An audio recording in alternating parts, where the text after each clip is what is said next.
10 years ago today, we were reporting how stunned the country was over the tragedy at Virginia Tech. In about 30 minutes, alumni in Hampton Roads will hold a memorial ceremony in Virginia Beach to remember the 32 lives lost in what remains the worst school shooting in our country's history.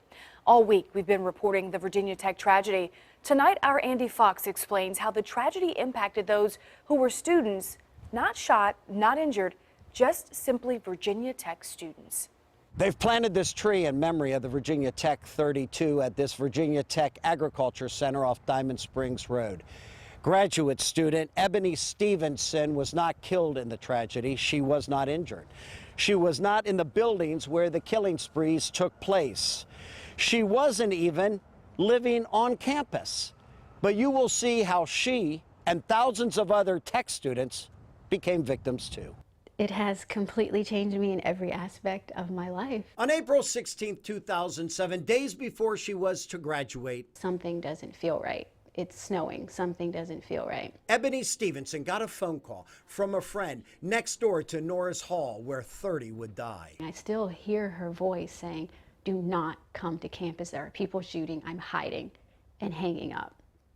It haunts me to this day. She turns on the TV, only one station, unraveling the horror.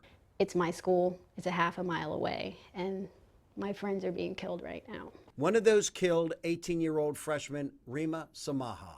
Ebony had encouraged her to enroll in Ebony's major of urban planning, which Rima did. Rima's the type of person, when she walks in a room, she lights up the room. Her smile is contagious, just a beautiful soul inside and out. Rima invited Ebony to her dance recital. Ebony did not go, but saw Rima the weekend before she would die. This light is shining on her, and she just looks so angelic.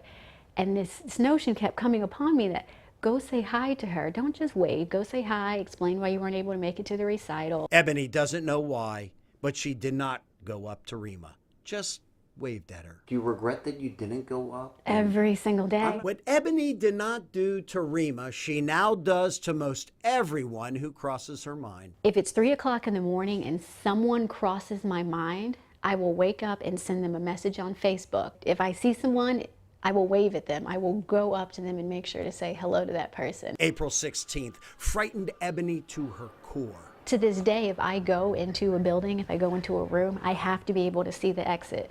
If I go to the movies, I have to sit on the end of the row. I have to be able to get out. That is every single day, every single place I go. When Ebony travels, she wears her hokey memory shirt. Planes are the worst. And I sit on that plane and I start having anxiety attacks. And movie theaters with gunfire. There's never gone. I can't watch movies to hear gunshots in them. I'm in a ball crying, having the worst anxiety attack of my life. Ebony cannot get over that dark day. Quit a job when a colleague said, he said, "Why are you wearing that shirt today?" And I said, "Today is April 16th. And he said, "Oh my gosh, get over it." So devastated by that, she went to her office and turned on a vacuum cleaner. Because that noise is gonna mask the fact that you are sobbing uncontrollably right now. This cartoon always gets to me. The Virginia College mascots, weeping. Once arch rivals, not anymore. It brought everyone together across the state, across the country, across the world. On this Easter, Ebony, who is a Christian, has never blamed God, but blames man and how he treats his fellow man. I'm a Christian. I need to forgive. And can you forgive Sungwoo Cho? Because God told me to, yes. This day reminds us of our mortality, to hold fast to what's important. Family, friends, and love. Because for us, the living, a reminder that in a snap of a finger, it can all be gone. To be appreciative for all we have.